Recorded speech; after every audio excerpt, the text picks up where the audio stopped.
Good evening, everybody. Just trying to get my mind back here. We just finished an amazing talk with Carlos in Portuguese, and now we're here. We're going live. We're going English, and we're gonna have an amazing time these next 45 minutes, thereabouts, 50 minutes, getting to talk with Mr. Carlos. So happy, man, to have you here.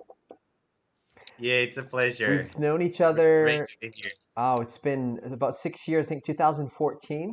We got to know each other. 14 around, yeah, around 14 in our conference in Belo, right? Yes, to a conference. The ME3 is the sister organization of what is a ministry in English. It's called I Squared Ministries. And Yeah. ME3, the translation we could say, how do you guys say it for English? Mission World, Mission Muslim World. Mission Yeah. Muslim World. Okay. So Carlos is going to be telling us more about what is ME3, what he works with in Brazil, what he's doing. Exciting to hear. And because one of the things we're going to be focusing on today, kind of have twofold, is discover how you can fall in love with Jesus and how you can take his message to the unreached. And one of the things I loved is how it works out. Before we're going to discover how you can fall in love with Jesus and also how you can be equipped to take his message to the unreached. Carlos, I loved hearing already. I want to hear again your story of how you fell in love with Jesus and how he moves your heart to take his message to the unreached. Yeah, great. So good evening, everyone. So I'm talking to you from Rio, the wonderful city. So I hope you can come here one day. And I'm from the family. I was born in a family very traditional from the Baptist Church in Rio, and people spread out all over Brazil. I have family all over Brazil, and a great family of believers. And since I was a baby, I spent like 20 years in the same Baptist church.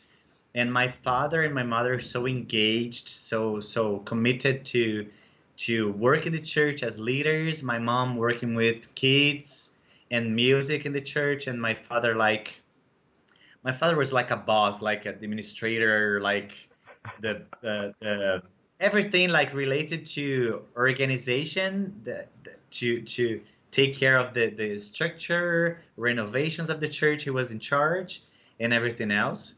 Um, and I was like very active since a baby, since teenager, working as a leader. And but one day I went to a camp I mean, before that, when I was 5 years old, in a meeting for kids, and my mom was like being trained to be in a very famous ministry all over the world, In who trains. Well, I think in English Tell they me. call it CEF, Children See, yeah. Evangelistic Fellowship. Yeah, it would be a PEC, right? Right, right. That's it. So my mom was being trained to this system to evangelize kids and to be a very good teacher in church for kids. And I was 5, and I remember to raise my hand and to say that I want to accept Jesus in my heart. So I don't remember anything from my childhood, but this day I remember that my brother was like, "You are already from you belong to Jesus already, so don't do that." I said, "No, I want to." So I raised my hand, so I went on the front, and even though he said, "No, you are already a Christian," but I haven't made a decision before. But when I was a teenager, I had a very personal experience with God, because my one of my best friends in church, he had a very difficult and hard time, trouble in his family. So it was the time when I was trying to connect with God, to pray more, to encounter God, to seek God for help my friend. And through this situation, I was getting more connected. I was already a worship leader with 16 years old in my church. And I was, I just, I was working hard as a teenager leader and worship leader, but I didn't know exactly how was to walk with Mm. Jesus, to have a relationship with him. And when I was 18, I went to a teen camp from teenagers, with teenagers from all over Brazil, in São Paulo, in a place, in a city in São Paulo state. So I was like, in the missionary night, when we had missionaries from Brazil working all over Brazil, and in the nations as well. And I was hearing to the testimonies, and they were sharing what are the needs of the field, and how billions of people were like enriched, and the challenges they face on the field. And I was one of the first guys, and I remember also a picture that somebody of the photographers took of me, and I was with a red polo t-shirt, and I was like crying. The picture were horrible. It's horrible. So because I was crying so hard on my knees there on the front, and after that, I saw my picture there on the big panel of pictures of the whole day. And they took my moment with God when I understood my calling to surrender my life to God, not only to God, but for the missions. And on that day, I understood that not only what mission is, and that I have to give up my life to this calling, and everything started to change from that day on. And I mean, then you just at 18, you sold everything, put on a backpack, and you just went overseas to the mission field. No, no. Unfortunately, I I I had no courage, because I was in the end of my high school, and 2 years more I was like thinking about what to do, what I'm gonna do on university. And I was like thinking about journalism or marketing, or in the area of communications. And I was, and then I found out the tourism area industry, and I decided to study about the this trade, about hotels and trips and planning trips and everything. So 2 years later, when I was around 12, I started my university. So I decided, so I have to finish my course in the university. So after that, I have to work. So I need to be a very good professional on this area, the best one. So I started in the hotels. I spent 2 years working in hotels, and then I became a travel agent, and I worked for 10 years as a travel agent, in a travel agency of incoming, so bringing people from all over the world to Brazil. So I was specialized on Brazil, and I had contact and opportunities on this job. So I had like free tickets to fly, I had free hotels and free tours all over Brazil. And to fly abroad, I have very good discounts to fly to Europe and etc. So I was like involved on this nice world of travel. And I said, so I have to study more, I have to do my post degree, now I have to work in this company. So I was like full of plans for myself, for my life.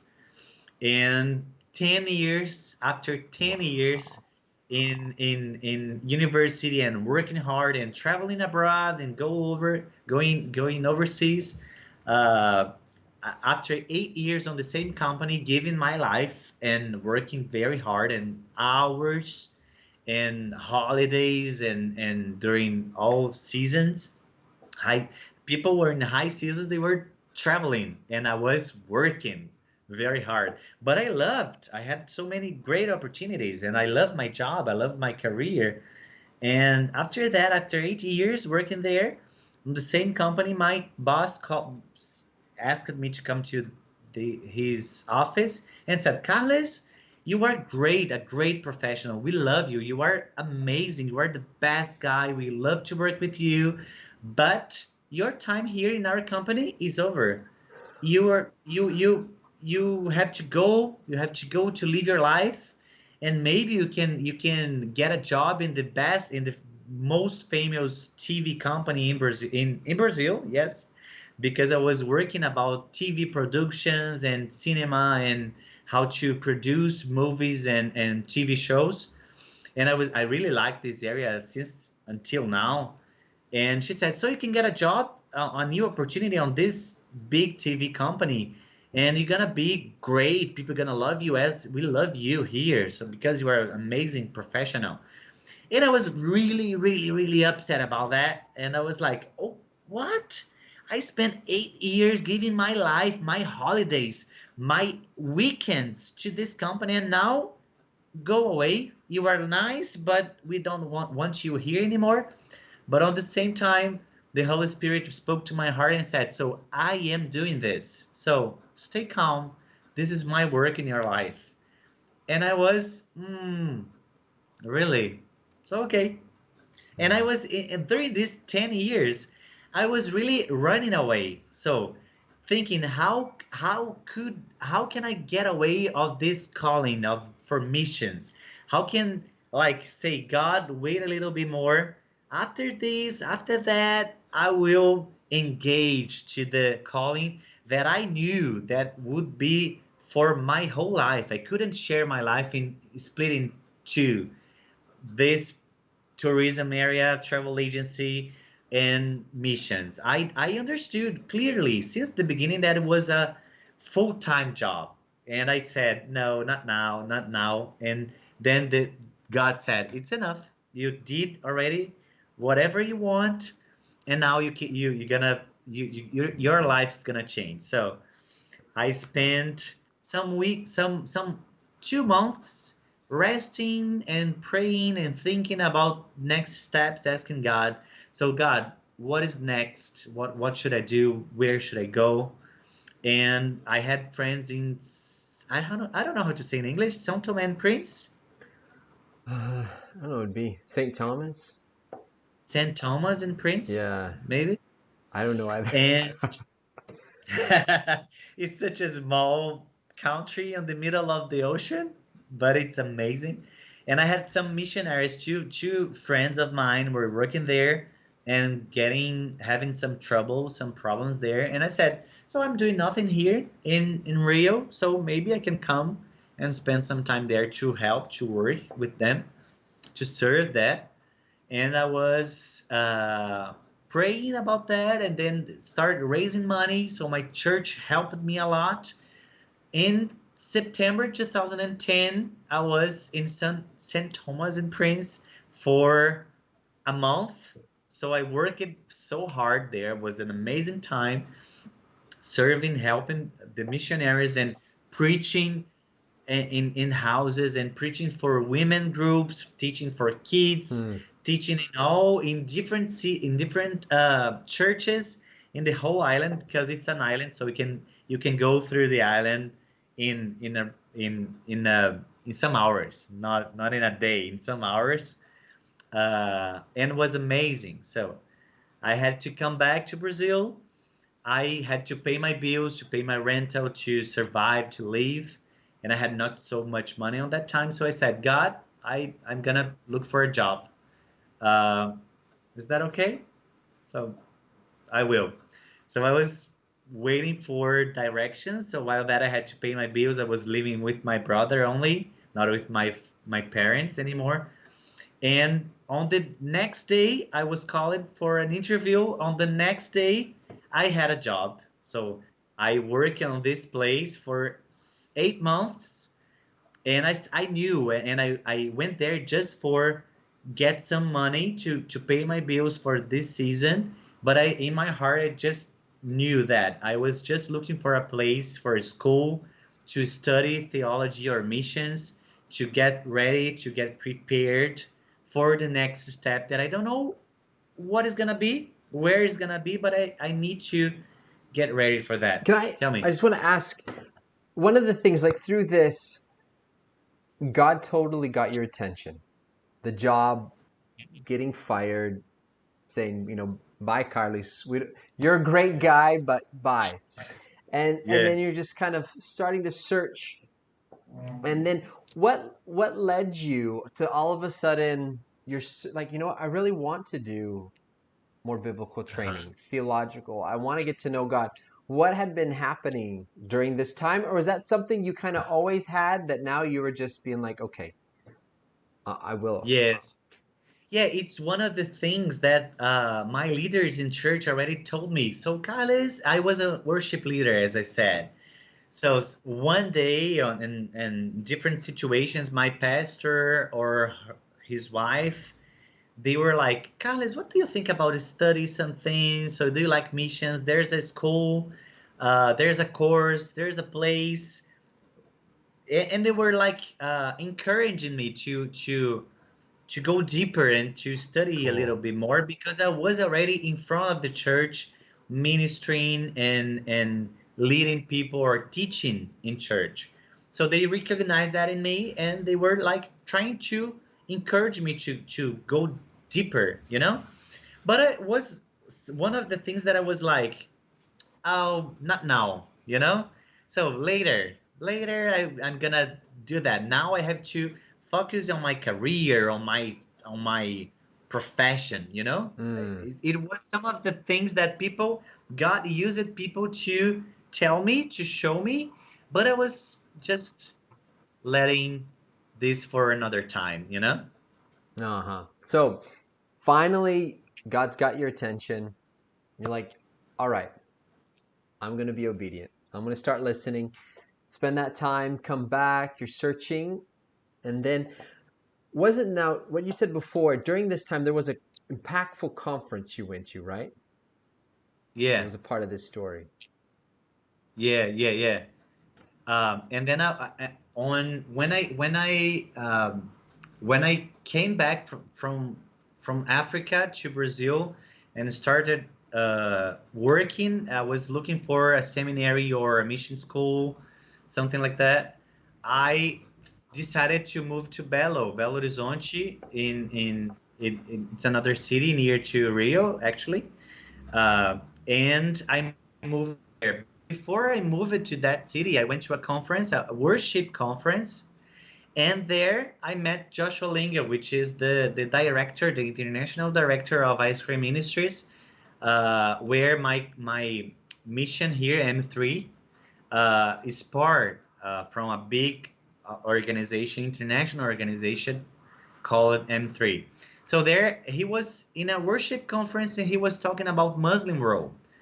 And my attention, God was turning things, putting things ahead of me and calling my attention for the Muslim world, for the growing of the people, how this religion was changing the world. So I was paying attention on the news, checking what's going on, what this religion is about. So I was trying to get some information, but nothing really focused Mm. on the beginning. But after I met Joshua, I was like, so maybe I should get to know more about this religion, about this group of people around the world. And I have seen a short movie about how Muslims are growing on Europe and how some countries and city in Europe was going to turn totally Muslims in some years from 2025 and 25th. And I was like, so something is wrong in the world, and this religion is the biggest religion in the world, and it's growing so fast. So I met Joshua, I met Maisel, who was the director for Brazil and for Portuguese speaking countries on that time, and I moved to Belo. I started my theology course and then my Muslim world course with M3 in Belo.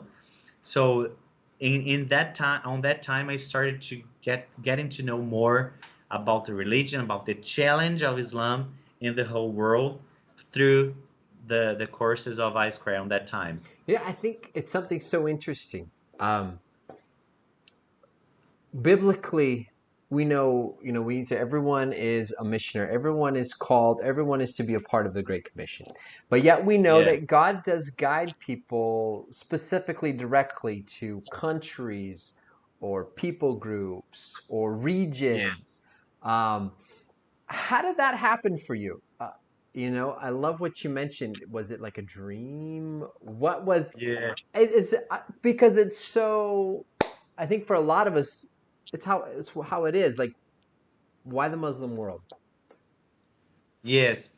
So that's quite funny for most of the people who hears my testimony on this part, because I'm not world. I don't I have never seen a banner on, or a flag or a name on my dreams, or I have never seen an angel, or my heart beats for Italy.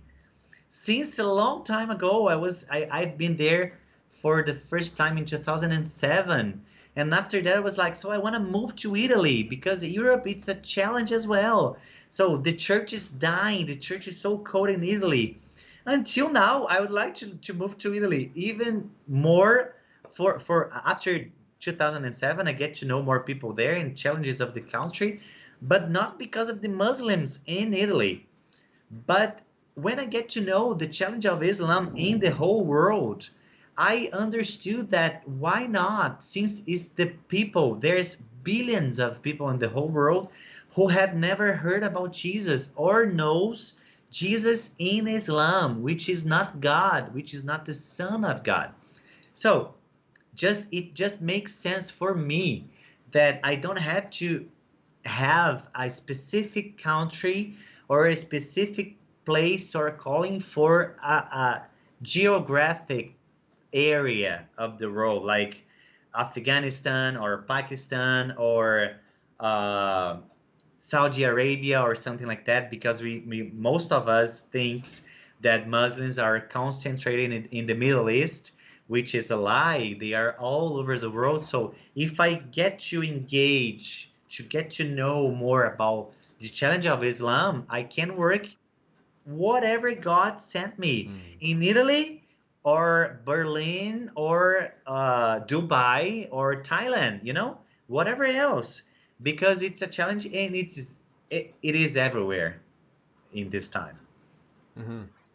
So I think that part is amazing. I think there's a missionary well known in Brazil, and now I'm forgetting her name. Ah, The one up I in the quote amp, before? huh? The one I quote before? I don't Ronaldo know. Livario? No. No, it's an older lady who said, "You know what? I saw a command, and I obeyed." Yeah. Um, Ah. oh, I forget. Anyway, somebody Miller. Yes, but in that same way, hey, I saw the facts. There's Yeah. millions of people who have never heard, billions. Okay, Yes. then this should be where I should focus. This is what I want to be involved in. And I think it's amazing, beautiful thing. What the impact M3 has had here in Brazil. And not only in Brazil, in the different Portuguese speaking countries, Mozambique, where else too? Have you been, Carlos? I know you've done different trainings even in Spanish speaking world. And Yes, yes. So I I work for Portuguese speaking countries, and as organization we've been to Angola, Thomas and Prince, Mozambique, training people, training groups and church there. But we are in charge for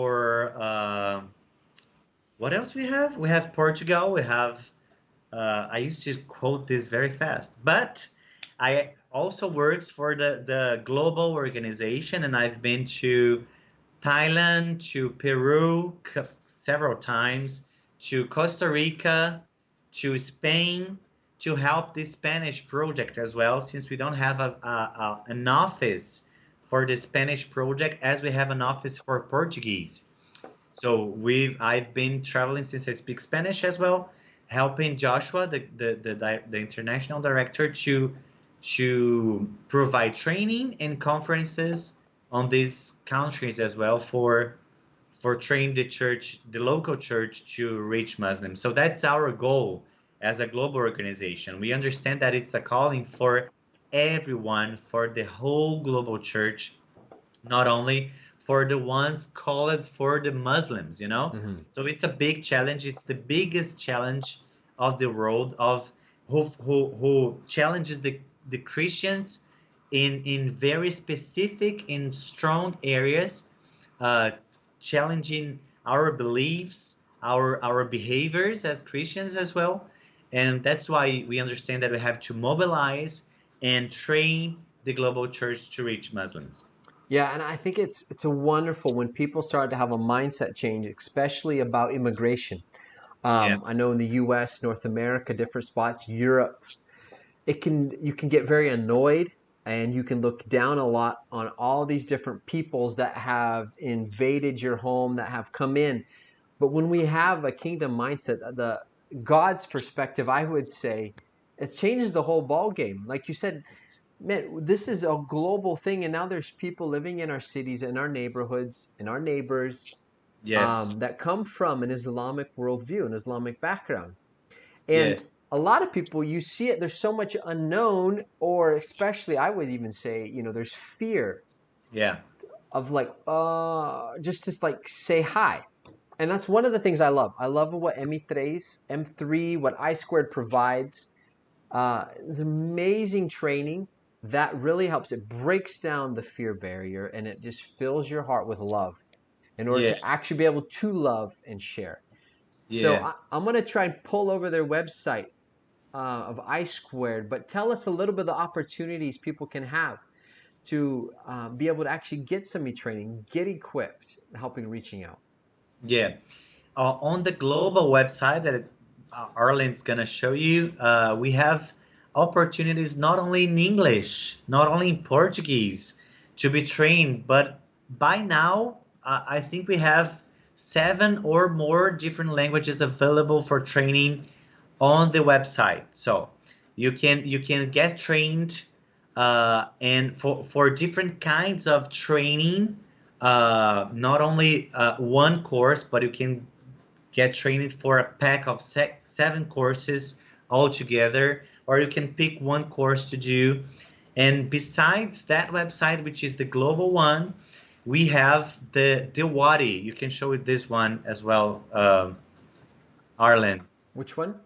The Wadi. Uh, Wadi. yes, the Wadi podcast, but it's like it's written there. Okay, that's Dewadi.org as well. So on this website, you have for free training in different languages. So you don't have only you can share this one, dewadi.org. That's right.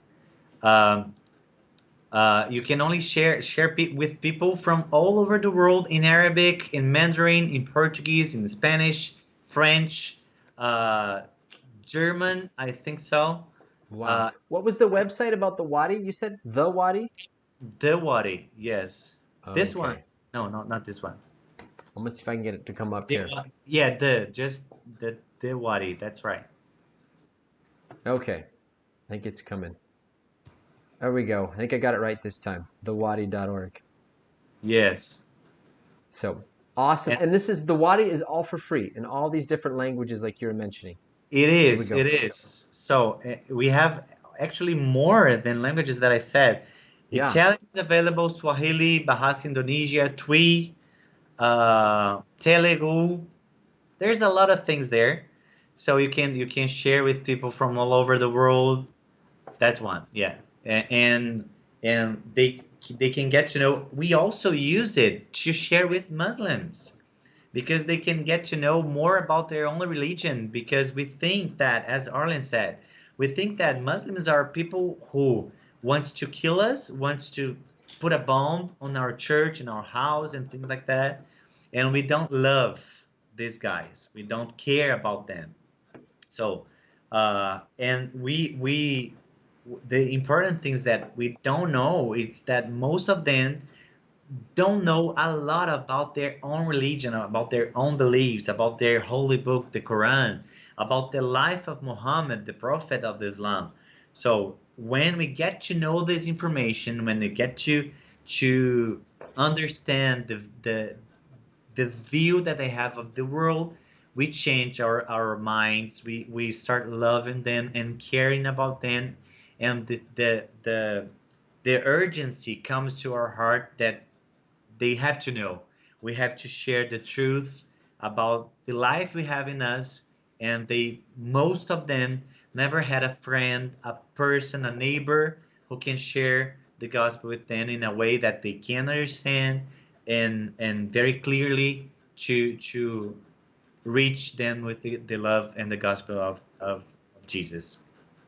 I love how you're talking about being falling in love with Jesus, but then the love of Jesus compels us. And it's Yes. amazing, like how you say, it's not necessarily, oh, my great love, but when you see that is, Revelation talks about, all these people that have been purchased by his blood for God, and you see the love of God for the billions of people who have never heard. um, Yes. that has to work in my heart, so much more. And this is amazing, probably some of the best training in the world for equipping you for reaching out, and it's there available, thewadi.org or isquaredministries.org, that you can access and Yeah. get equipped and walk through. Incredible. Yeah, we also have an app. The Wise is that one. Okay. You can get to know the training through. It's for free. You can get to know the training in different languages also through the app. It's uh, Wise Global. You can find on Apple or Android all over the world in different languages. It's available in your hands. Awesome. Awesome. Carlos. Something else we wanted to talk about tonight is not only here's some of your story, falling in love with Jesus, seeing how you guys are equipping people for reaching the unreached, but also in your spare time, you're also a youth pastor at a local Yes. church in Rio in your spare time, right? Yes. Yeah, it's a full-time job as well, but Amazing. yeah. And tell us more about what you do, youth and youth pastor, and especially what we talked about. It's been so encouraging for us here with Tetelestai, here with Light in Action, of just some of the stuff that's been happening, how you guys have been using Tetelestai, some of the impact, the excitement as a church. Um, just love to hear some more. What's been going on? Good, good. When I came back, I spent like some years working for full time for I Square Brazil for M3 in Belo Horizonte. And when I came back, I spent some months abroad, traveling abroad, and getting to know the Muslim world in Egypt, India, Turkey, Indonesia, and Europe, some countries of Europe. Getting to know in personally, I wanted to be on the ground to see how Islam is different in Africa, Middle East, in Europe, in Asia, and the influences of the religion. So I spent this time doing this research and living with people there, and helping and serving missionaries as well. So when I came back, I became a youth pastor. Uh, so I can't say out of nowhere, but because God has a plan, and for the whole church, I really understood with the senior pastor that we had to provide and to encourage the discipleship, the training and discipleship in church. So we started a group of, in the beginning, around 50 people, and we had like 12 weeks together, one meeting per week, doing the Tetelestai, um, walking through the course, walking through the lessons, and every week we were, since the beginning, since Genesis until uh, Jesus. So to see the full picture that the training the Tetelestai provides us. So it was we had a very different group. So we had people who have never been in a church studying in the scriptures. We had people of 40, 30 years as a believer, very convicted and involved in the life of the church. We had like adults, old people, teenagers, youth people, a group very different from each other, not only in ages but in walk with God, to know God. So this was like a very great, amazing experience, because even though not only the ones who was like beginning in the beginning of the walk of faith, but those ones who was a life, a whole life in church, so they were like amazed by the content, by the information, by how their eyes were getting open, and the not only getting learning some content, but open their eyes for realities of the Bible, for truths of the Bible. So it was amazing to see how what God was doing during this time, why how they were reading the book, the guide at home, and this was like changing their lives personally. So we had a plan to do the course, and then the like a small ceremony of degree, like how can I say that, a Graduation, closing, yes, a course graduation. completion. Yeah, and then to do the baptism of all the new believers, of the ones who were beginning and decided to walk with Jesus. And we had people like that ready to go to be baptized after the course. But we had coronavirus on the way, so our church is still closed, only doing services and programs online.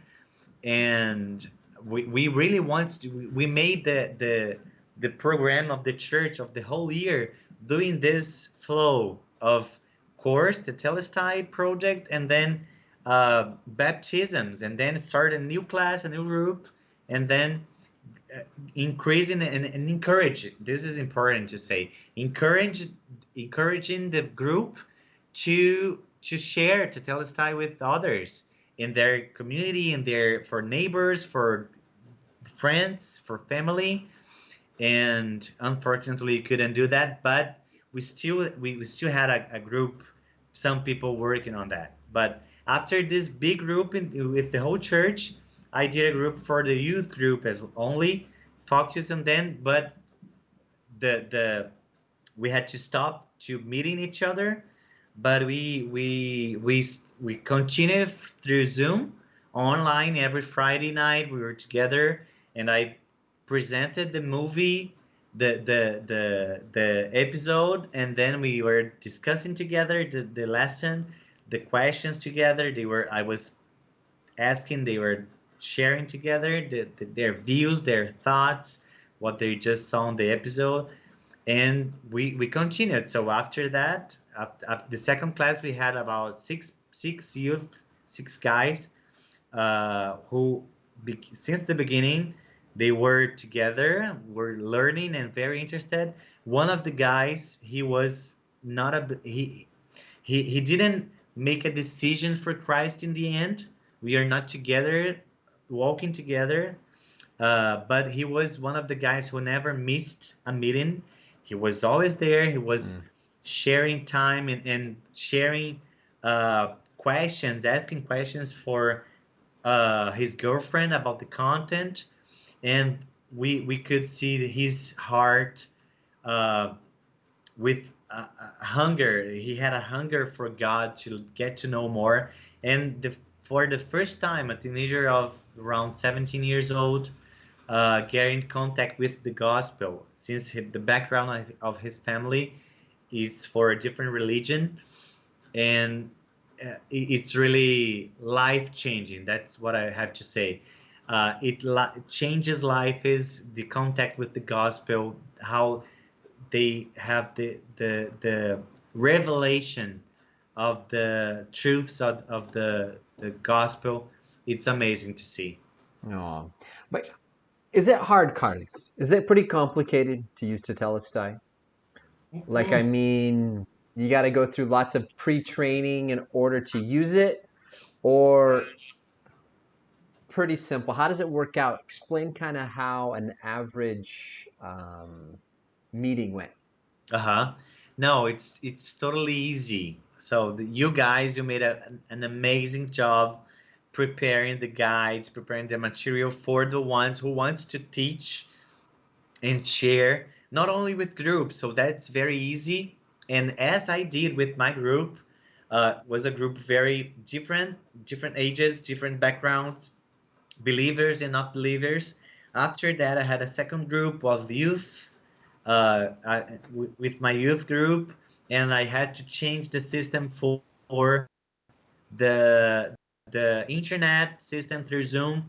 So you can do with groups, you can do with one on one, and the guide is very easy. So everything you have to do as a facilitator, you can it's writing down on the guide. So you just read it, you study before, you watch the episode before, and also the questions that can come during the meetings. You have suggestions of possible questions and the answers as well. So it's very easy. You don't have to be like a pastor or a Bible school teacher or somebody with a bachelor or degree in something in Old Testament or New Testament or something like that. Nothing at all. So you just need to be available, to be with open heart, to serve, to be a tool, a vessel through where this Holy Spirit's gonna use you and the training and to Tetelestai to change lives, to reach people, to attract people to Himself. So God's gonna do the work and gonna be a vessel, a clay in His hands.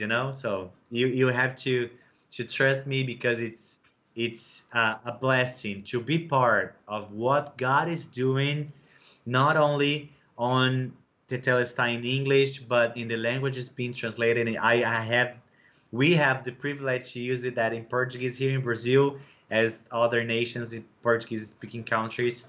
So it's really worthy to be part. I almost feel like these are like shameless plugs, but it's so fun. I love hearing your stories. They encourage us so much in the team. And I just wanted to throw on here. Here's our website too, tetelestaiproject.com.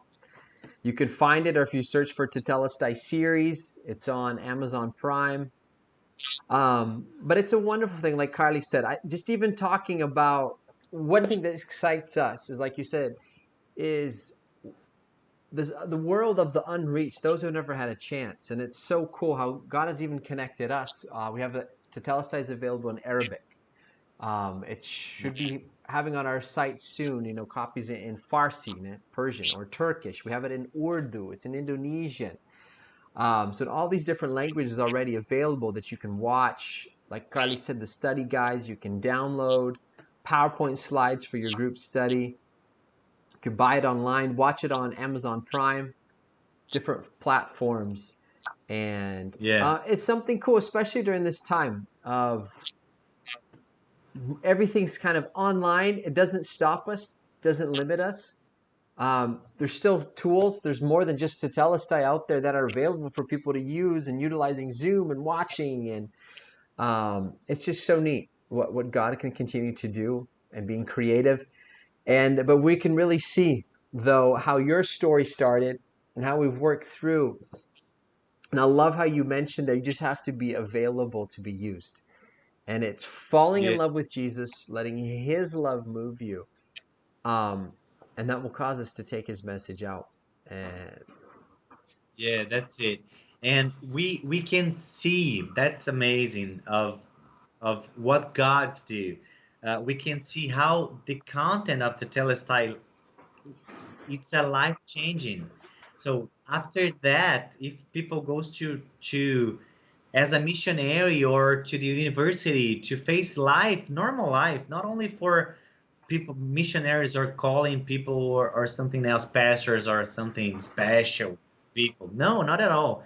But for life, for next steps with God, for the Christian life, Tetelestai gives you a very good basis to learn more, to walk with God, to view, to see the world in a different perspective, based on the truth, based on the beginning, on the gospel and the plan of God for men, for life, for humanity. This is the great testimony that for sure you're gonna do in the future for Tetelestai project team, and encourage more people to make it as well. Oh, Carlos, it's been wonderful talking with you again, man. Thank you so much. Thank you for sharing your story. Thank you for sharing your heart, your mission, the opportunities, how you guys are serving. And to close up, what are a couple prayer requests? What are maybe some challenges as M3 or as Greater I Squared that you guys are facing, your desires? What could be some different ways we can engage and help you guys in this way through prayer? Yeah. So as a team, ministry involved in the challenges of the Muslim world, in the whole world, and the church, uh, involved or not involved to reach Muslims, we always ask for people pray for more workers, for more love of the Church of Christ in the whole world.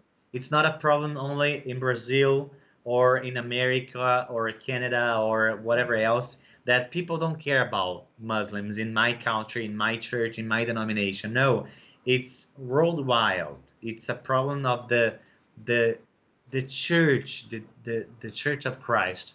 So we really have to pray for awakening, for revival of our brothers and sisters all over the world, so we can see them, because that's the main problem.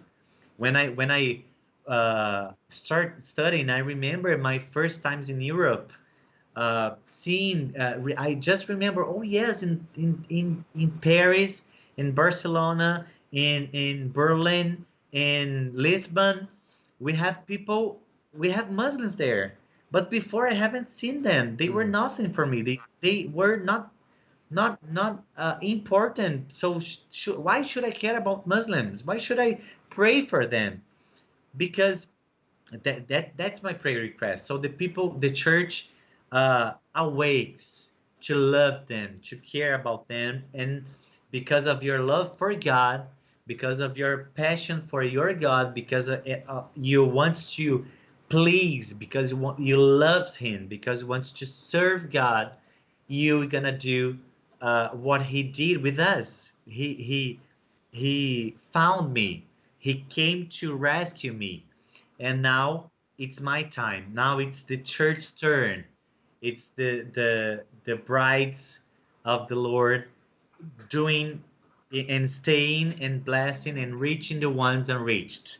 And the why not the Muslims, which are the most unreached people in the whole world, and many of them, millions of them, never heard about the love that one day found us. And that's my prayer request, that the church arises for love and reach Muslims in the whole world. Oh, beautiful. Love it, man. Carlos, thank you so much. It's been a wonderful time this evening. Wonderful to talk, wonderful to hear your heart. I love it. And the worst thing is that we're doing this virtually. It's like, oh, we could just be like in the Yeah, same room, that's it. coffee, Yes. maybe in Rio, maybe here in Natal, but Maybe somewhere else. hey, who knows? This week, yeah, this week I was remembering when we were together in I Thailand. know. You remember That that? was so Crazy. wonderful. But I love it, man. I Yeah. love hearing the story. And I hope so many people have been encouraged through this and will be encouraged. Amen. So thank you so much for your Amen. time. Thank you for being a part of this and sharing. Praise the Lord. And It's a pleasure, as myself, as our ministry. We love you. We are so proud to be partners of you, to work together, and may God give us more opportunities to be together uh, again. Uh, doing what we are called to do to spread the message as much as we can until he comes. Amen. Hope so. All right, Carlos. We'll talk to you later. Thank you so much, man. We'll say goodnight to everybody. Thank you guys who's watching, who has followed through in this. And I know you've been inspired. I know you've been blessed. It's been a wonderful time, a wonderful evening. And go ahead. I rarely say this. Share it with your friends. I don't know all the things you're supposed to do on YouTube. You're supposed to like it, share it, subscribe. Carly's, you're Yeah. the social media guy here, so I gotta learn. So Yeah, that's right. so Great step. Share with as much as people you can. So we want to spread the word and make more people know about that. all right. Good night, everybody. Goodbye. God bless you. Bye.